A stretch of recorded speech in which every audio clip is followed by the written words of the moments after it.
ఇప్పుడు విచారణలో మీరు దాదాపు 3-4 గంటల పాటు లోపల ఉన్నట్టు మాకు ఇన్ఫర్మేషన్ వచ్చింది. అసలు లోపల ఎంతసేపు విచారించారు? అసలు ఏమేం పాయింట్స్ మీద మిమ్మల్ని అడగడం జరిగింది? అసలు ఫోన్ ట్యాపింగ్ జరుగుతున్నట్టు మీకు ఎట్లా తెలిసింది? ఎట్లా తెలిసింది? ఎప్పుడు జరిగింది అంటే నేను చెప్పాను, లేదు సార్ నాకు నా కేసు ఎవరికి నాకు తెలియదండి అని చెప్పాను. సో అంతకుముందు నాకు ఒక క్లూ వచ్చింది. నాకు మా కజిన్ ఒక ఆయన ఉంటాడు, ఆయన నాకు పిలిచి చెప్పాడు, మరి ఈ విధంగా నీ మీద ఏదో ఇంటెలిజెన్స్ వాళ్ళు నిఘా పెట్టిరు అంటే నేనేం చేస్తాను నిజంగా నిఘా పెట్టడానికి. ఇప్పుడు ఎందుకంటే సీరన్న నేను తప్పు చేస్తేనేమో నేను భయపడతా. నేను ఏం తప్పు చేయనప్పుడు ఎందుకు భయపడతా? నేనేం తప్పు చేస్తున్నా అడిగిన నేనేం తప్పు చేయట్లే కదా. సరే నాకు ఎవరన్నా ఎమ్మెల్యే రోహిత్ రెడ్డి గారు నా పార్ట్నరు, నా ఫ్రెండు, ఆయన నన్ను వచ్చి అన్న నాకు కొద్దిగా ఢిల్లీలో ఉంటే పరిచయాలు చేయంటే నాకు ఇక్కడ రామచంద్ర భారతి పరిచయం అయ్యాడు. నేను ఈయనని రామచంద్ర భారతికి పరిచయం చేశాను. నేను చేసిన తప్పు అంతే కదా. దాని తర్వాత మీరే దాంట్లో కెమెరాలు పెట్టి, మీరే ఫామ్ హౌస్కి పిలిచి, మీరే డబ్బులు అడిగి, మీరే సీసీ కెమెరాలు పెట్టి, మీరే ఎఫ్ఐఆర్ పెట్టి, మీరే నన్ను లోపలికి పంపించిండ్రు. దానికి కారణం ఎందుకు? ఢిల్లీ వాళ్ళని ఇరికించాలనే ప్రయత్నం చేసిండ్రు. మరి ఆ ప్రయత్నంలో ఢిల్లీ అండ్ గల్లీ గలాటలో నేను మొత్తం ఇబ్బంది పడ్డా కదన్న. నన్ను ఆస్తులు ఎందుకు ధ్వంసం చేసిండ్రు? మరి ఇదే సురేష్ బాబు, ఇదే వెంకటేష్, అసలు వీళ్ళకేం సంబంధం అన్న? నేనేమంటున్నా అంటే అసలు ఈ ఫామ్ హౌస్ కేసులో సురేష్ బాబు వెంకటేష్ పాత్ర ఏంటి, ఫోన్ ట్యాపింగ్లో సురేష్ బాబు వెంకటేష్ రానా పాత్ర ఏంటి, అసలు విచారించాలి. ఇంతవరకు అన్న ఒక్క మీడియా కూడా ఇంతవరకు సురేష్ ప్రొడక్షన్స్కి వెళ్ళి వాళ్ళ ఇంటర్వ్యూ తీసుకుర్రా? అసలు దీంట్లో మీరు ఎందుకు ధ్వంసం చేసిర్రండి, అసలు కేటీఆర్ కేసీఆర్ మీరు ఎందుకు సంప్రదించిండ్రు, వాళ్ళు మిమ్మల్ని ఎందుకు సంప్రదించిండ్రు, మీరు వాళ్ళని సంప్రదించిండ్రా, వాళ్ళు మిమ్మల్ని సంప్రదించిండ్రా, అసలు ఆ హోటల్ కూల్చివేయడానికి గల కారణాలు ఏంటి, జిహెచ్ఎంసీ ముసుగులు ఎందుకు కూల్చేసిండ్రు, బౌన్సర్లు ఎందుకు పెట్టిండ్రు, మరి ఆ రోజు సాయంత్రం మెయిన్ స్ట్రీమ్ మీడియా అంతా ఎడిపోయింది, పొద్దున ఉన్న మీడియా సాయంత్రం లేదు కదా, మరి 100 మంది బౌన్సర్లు ఎందుకు పెట్టిండ్రు, ఇవన్నీ సిట్లో విచారించాలి. ఒకటే సైడ్ విచారిస్తే కాదు కదండి, ఒకదానికొకటి ఇంటర్లింక్ ఉంటుంది. ఇవన్నీ విచారించాలి. ఎందుకు కేసులో మీరు రాధాకిషన్ రావు ఆఫీస్లో రాత్రంతా కూర్చునే అవసరం వచ్చిందండి సురేష్ బాబుకు, వెంకటేష్కు? ఓహో, అప్పుడే నా కేసు నా హోటల్ ధ్వంసం చేసినప్పుడు ఆ రోజు రాత్రి బ్లాక్ కలర్ బెంచ్లో రాధాకిషన్ రావు ఆఫీస్లో సురేష్ బాబు, వెంకటేష్, రానా అందరు ఉన్నారు. అంతకుముందు వీళ్ళు కేసీఆర్తో, కేటీఆర్తో సురేష్ బాబు, వెంకటేష్ అందరు ఉన్నారు. ఇప్పుడు నేను అంటానండి, లేరు అంటారు అనుకోండి, సీడీఆర్ తీయండి. అసలు వీళ్ళు వాళ్ళకి నచ్చిరా లేదా? వీళ్ళు ప్రగతి భవన్ పోయినరా, ప్రగతి భవన్ వాళ్ళు ఇక్కడికి వచ్చిరా చూడండి, వాళ్ళ కాల్ డేటా తెప్పించుకోండి.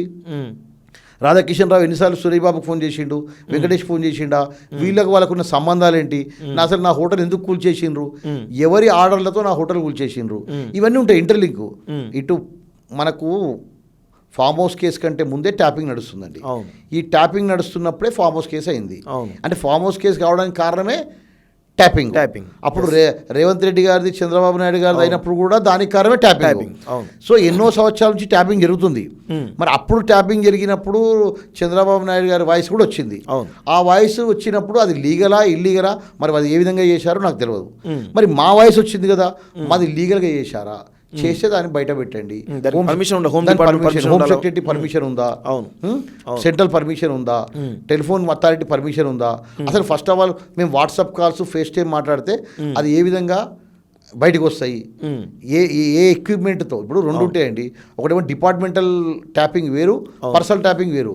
డిపార్ట్మెంటల్ ట్యాపింగ్ అనేది ఏ గవర్నమెంట్ అయినా చేస్తుంది, మావోయిస్టులపైనో, నక్సలైట్లపైనో, ఇంకో దాని మీద చేస్తుంది. ఇది పర్సనల్ ట్యాపింగ్ కదండి. ఈ ఇజ్రాయెల్ నుంచి ఎక్విప్మెంట్ తెచ్చిపెట్టుకొని పర్సనల్ ట్యాపింగ్ చేసింది కదా. మరి దీనికి ఏంటి ఈ పర్సనల్ ట్యాపింగ్ ఎందుకు చేశారు? నా ఆడియోలు పర్సనల్ ట్యాపింగ్ చేస్తే వచ్చినాయా, లేకుంటే డిపార్ట్మెంటల్ దాంట్లో ఎంక్వైరీలో వచ్చినాయా? డిపార్ట్మెంటల్ ఎంక్వైరీలో వచ్చినాయంటే వాటి ఆధారాలు బయట పెట్టండి. ఈ ఆడియో బయట పెట్టండి. ఫోన్ ట్యాపింగ్లో ఆడియో 1, ఆడియో 2, ఆడియో 3 వచ్చినాయి. అసలు ఫస్ట్ మొయినాబాద్ ఫామ్ హౌస్లో కేసు జరిగినప్పుడు ఆ టీ న్యూస్లో భాస్కర్ అనే వ్యక్తి అందరికంటే ముందు ఎట్లా ఉన్నాడు అక్కడ, వాళ్ళకి ఏ విధంగా ఇన్ఫర్మేషన్ వచ్చింది, అప్పుడున్న స్టీఫెన్ సార్ పెట్టాల్సిన ప్రెస్ మీటు సీఎం కేసీఆర్ ఎందుకు పెట్టిండు, సో ఇది మొత్తం కేసు ఆయన పర్సనల్గా ఎందుకు అబ్జర్వ్ చేసిండు, దీని వెనుక ఉన్న మతలబ్ ఏంటి, ఇలా చాలా క్వశ్చన్స్ ఉన్నాయి. సో ఆడియో 2, సరే ఆడియో 1 అంటే రోహిత్ రెడ్డి గారు ఇచ్చిన అనుకుందాం, మరి ఆడియో 2, ఆడియో 3 ఎట్టకెళ్ళి వచ్చింది మీకు? ఇది సింపుల్ కదండి. మరి ఐ గెట్ రిపోర్ట్స్ అంటే కాదు కదా, how can you get the report అంటే యాజ్ ఎ ప్రొసీజర్. మరి ఒక సీఎం స్థాయి ఉన్న వ్యక్తి ఆ విధంగా ట్యాంపరింగ్ ఆఫ్ ఎవిడెన్స్ అంటే ఇప్పుడు నా ఫామ్ హౌస్ కేసులో ఉన్న ఏకైక సాక్ష్యం నా వీడియోలు, నా ఆడియోలు, అసలు నావేనా వీడియోలు, అసలు నావేనా ఆడియోలు అని ప్రూవ్ చేయడానికి ఒక ఎఫ్ఎస్ఎల్ ఉంటుంది. అవును. మరి అటువంటి అన్ని ఆడియోలు వీడియోలు మొత్తం హైకోర్టు జడ్జిలకు, సుప్రీంకోర్టు జడ్జిలకు, రాజకీయ నేతలకు మొత్తం అన్ని మీడియా అన్నీ ఇస్తే మరి అది ఏ విధంగా కేసు నిలబడుతుందండి? అసలు నిజంగా మేము చేసామా? అసలు నిజంగా మేము ఎమ్మెల్యేలను కొనడానికి వెళ్ళామా? మీరు క్రియేట్ చేసిండ్రా? అసలు మా విధంగా ఫోన్ ట్యాపింగ్ ఎందుకు చేయాల్సి వచ్చింది మీకు? అప్పుడున్న పరిస్థితుల్లో ఎవరెవరు కాంప్రమైజ్ అయ్యిండ్రు? ఏ విధంగా బిడ్డని కాపాడుకున్నారు? ఇట్లా ఎన్నో కారణాలు ఉన్నాయండి. సో ఇవన్నీ రావాలంటే దీంట్లో లోతైన విచారం జరగాలి. ఇటేదో పైన పిలిచి 15 మీరు సిట్టికి ఇచ్చినటువంటి ఇన్ఫర్మేషన్ ఏంటి అసలు? ఇప్పుడు సిటీకి ఇచ్చే ఇన్ఫర్మేషన్ మనం బయటకు లీక్ చేయలేమండి. ఎందుకంటే ఇట్స్ కాన్ఫిడెన్షియల్ ఏంది. వాళ్ళు మాకు పిలిచి నన్ను డిపార్ట్మెంటల్ ఎంక్వైరీ నడుస్తున్నప్పుడు మనం వాటిని బయట పెట్టామనుకోండి డిస్టర్బ్ అవుతుంది. సో వాళ్ళకి చెప్పే ఆన్సర్లు చెప్పాము. వాళ్ళు కొన్ని క్వశ్చన్లు అడిగినారు, కొన్ని చెప్పాము. తర్వాత దీంట్లో ఎక్కువ అడిగారు వాళ్ళు. రాధాకిషన్ రావు ఏ విధంగా మిమ్మల్ని ఇబ్బంది పెట్టాడు, రాధాకిషన్ రావు ఏ విధంగా మిమ్మల్ని కేసులు బుక్ చేశాడు, రాధాకిషన్ రావు ఎలా పరిచయము, రాధాకిషన్ రావు గురించి ఎక్కువ అడిగిర్రు. ఈ రాధాకిషన్ రావు అండ్ సురేష్ బాబు, వెంకటేష్ గారి లింక్ ఏంటి? నేను చెప్పా, సార్ చూడండి, మీరు పిలవండి, హీరో వెంకటేష్ని పిలవండి, సురేష్ బాబుని పిలవండి, రాణని పిలవండి. మీరు అసలు టాస్క్ ఫోర్స్ ఆఫీస్కి వెళ్ళాల్సిన అవసరం ఏమొచ్చింది? నా హోటల్ ధ్వంసం చేయడానికి కారణం ఏంటి? నన్ను భయపెట్టియని కదా, నన్ను భయపెట్టిద్దామని కదా. నా మీద ఎస్సీ ఎస్టీ కేసు, నా వైఫ్ మీద ఎస్సీ ఎస్టీ కేసు, నా మీద డ్రగ్స్ కేసు. ఎవడో డ్రగ్స్ గోవాలో తాగితే ఆ దానికి నాకు అసలు వాడు పరిచయమే లేదు, నాకు వానికి ఎస్టాబ్లిష్ చేసిండ్రు.